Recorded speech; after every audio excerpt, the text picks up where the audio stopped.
الرحمن الرحیم صلی اللہ علیہ وسلم صلاۃ و سلام علیہ رسول اللہ صلی اللہ علیہ وسلم۔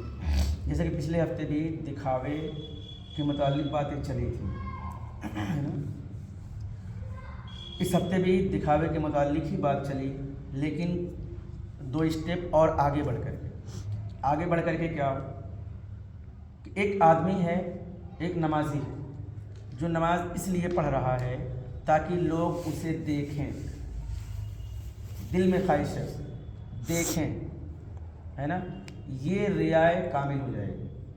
یعنی مکمل ریا مانی جائے گی، مکمل دکھاوا مانا جائے گا۔ اور ایک نمازی ایسا ہے کہ جو کوئی ہو نہ ہو اس سے غرض نہیں، اس کو پڑھنا ہے تو پڑھنا ہے۔ اب یہ کیا ہو گیا، یہ دکھاوا نہیں کہلائے گا۔ ہاں، اگر پڑھتے وقت میں کوئی دیکھ لیا اس کو اور اس کے بعد وہ اس کی تعریف کر رہا ہے کہ یار وہ تو نماز پڑھتے ہیں، تو جب یہ بات سنے گا وہ تو یقیناً اس کو خوشی ہوگی نا۔ نماز پڑھنے والا جو رہے گا وہ اپنے بارے میں جب اچھی بات سنے گا تو اس کو خوشی ہوگی نا۔ لیکن وہ عبادت کے لیے جو کھڑا ہوا تھا وہ دکھاوے کے لیے نہیں کھڑا ہوا تھا، اب کسی نے دیکھ لیا ہے نا، پھر اس کی تعریف کر رہا ہے، تو اس بات کو سن کر کے خوش ہونا یہ اچھی بات ہے، اس میں کوئی برائی اور کوئی خرابی نہیں ہے، ٹھیک ہے۔ پھر ایسے ہی جیسے فرض نماز ہے، نماز پڑھ رہا ہے اور وہ چاہتا ہے کہ بچ کے پڑھیں، نہ کوئی دیکھے، لیکن پھر بھی ایسا معاملہ ہے کہ نہیں، وہاں موجود ہے آدمی، کوئی نہ کوئی دیکھے گا ضرور۔ اب ایسی صورت میں جسے دکھانا نہیں چاہ رہا ہے، لیکن اب اس کا وقت بھی چلا جا رہا ہے، جاتا جا رہا ہے، ختم ہو رہا ہے،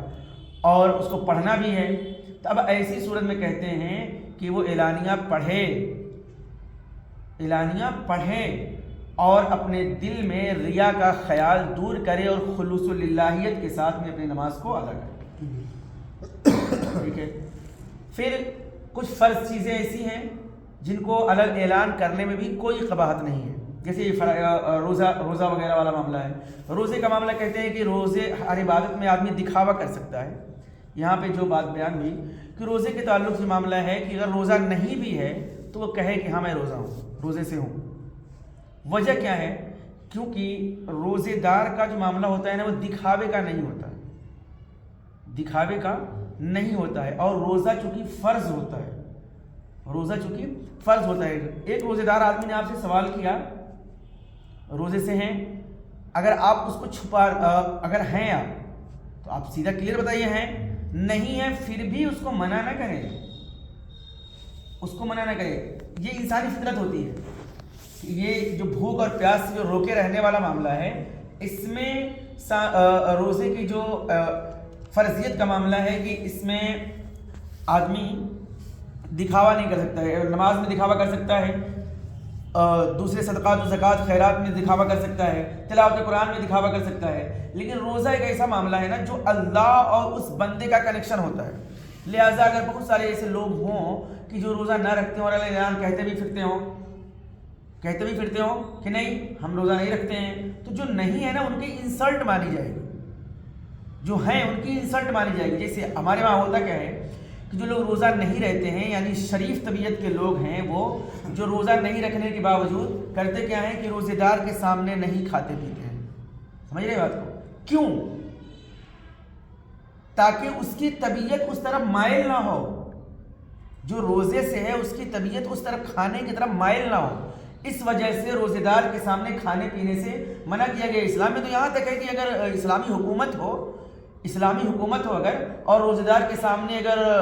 بغیر کسی وجہ کے، جیسے اگر بیماری ہے، کوئی سبب، کوئی اور وجہ ہے تو الگ بات ہے، لیکن جس پہ روزہ فرض ہے اور بغیر عذر کے وہ چلتے پھرتے لوگوں کے سامنے کھاتا پھرتا ہے، اس کو قتل کر دینا چاہیے، یعنی روزے کی توہین مانی جائے گی کہ اس کے پاس نہ کوئی بیماری ہے نہ کوئی کمی ہے، ہر چیز سے صحیح ہے وہ، اور اس کے باوجود بھی روزے داروں کے سامنے اسے اکڑ کے کھاتا پھرتا ہے، تو یہ بدتمیزی کہلائے گی، بدماشی کہلائے گی۔ اس لیے کچھ روزے کے معاملے میں آدمی یہ نہ کہے کہ میں روزے سے نہیں ہوں، بلکہ اس کا اقرار کر لے، پھر بھی کوئی مسئلہ نہیں ہے، اس لیے کہ روزے کا تعلق جو ہوتا ہے وہ اللہ اور بندے کی ذات سے ہوتا ہے، اس میں کسی تیسرے کو دکھنے اور دکھانے کا کوئی معاملہ نہیں ہوتا ہے۔ لہٰذا کل ملا کے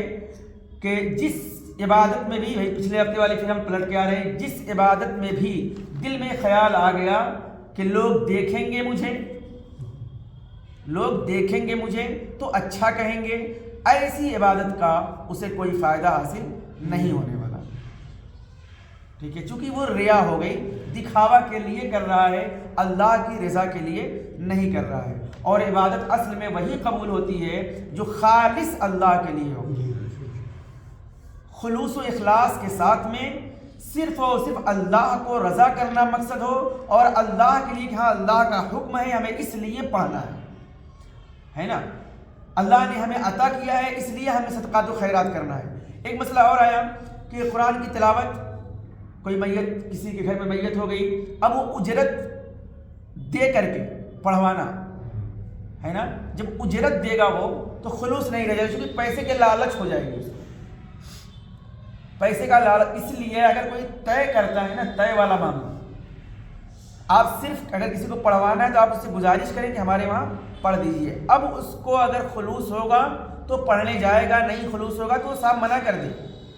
اور آپ کو اگر کچھ تحفے تحائف اور دیگر معاملات جو کرنے ہیں نا، وہ اس کو بتا کے نہ کیا جائے، تاکہ اس کے دل میں وہ لالچ نہ آئے۔ جیسے ہی لالچ کا معاملہ آیا ویسے ہی خلوص ختم، اور جب خلوص ختم تو ثواب کا معاملہ ختم، اور جب ثواب کا معاملہ ختم ہو گیا تو پھر ایصال ثواب کریں گے کیا؟ میت کے نام سے ایصال ثواب کریں گے کیا؟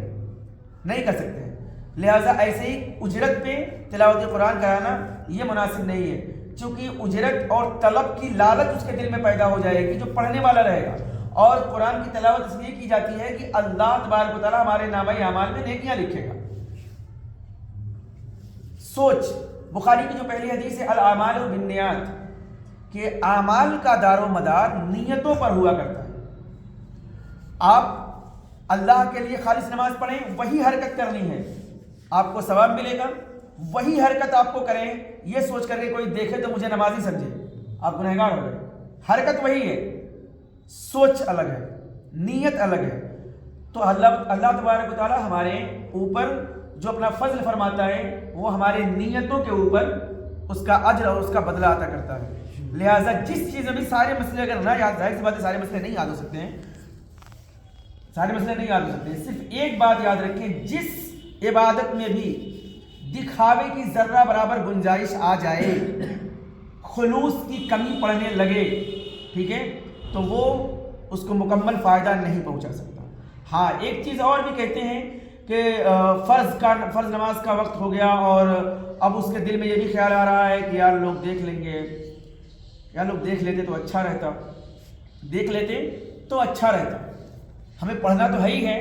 لیکن لوگ دیکھ لیتے تو اچھا رہتا، تو فرض تو ادا ہو جائے گا اس کا، اللہ کے نزدیک مجرم نہیں ہوگا، لیکن جو خلوص کا، جو چاہت، اصلی جو نیت کی جو ثواب ملنا تھا نا اس سے وہ محروم ہو۔ لہٰذا جو بھی عبادت کریں وہ خالص اللہ کے لیے کریں، دکھاوا اور ریاکاری سے اللہ تبارک و تعالیٰ ہم سب کو بچنے کی توفیق عطا فرمائے۔ اللهم ربنا تقبل منا انك انت السميع العليم وتب علينا انك انت التواب الرحيم برحمتك يا ارحم الراحمين، لا اله الا الله محمد رسول الله۔